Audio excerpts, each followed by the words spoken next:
La fusillade vient tout juste de se terminer. Ce sont les enfants que l'on évacue en premier de l'école du centre islamique. Les premiers mots de l'imam de la mosquée de San Diego se veulent rassurants pour les parents et les proches. Nous sommes sains et saufs, toute l'école est en sécurité, tous les enfants, l'ensemble du personnel et les enseignants ont pu quitter le centre islamique sains et saufs. Mais la réalité va très vite s'imposer. 3 personnes ont été tuées par balle dans la plus grande mosquée de la région, abattues de sang-froid par 2 adolescents de 17 et 18 ans dont les corps ont été ensuite retrouvés à proximité. Cernés par un important dispositif policier, ils auraient, selon toute vraisemblance, mis fin à leur jour.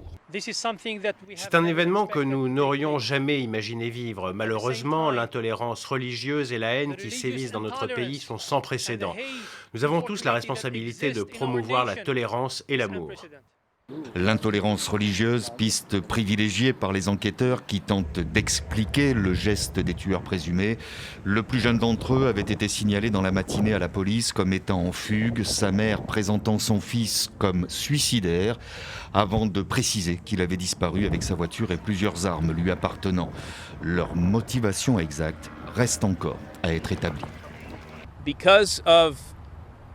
L'attaque ayant visé un centre islamique, nous considérons cet acte comme un crime haineux jusqu'à preuve du contraire.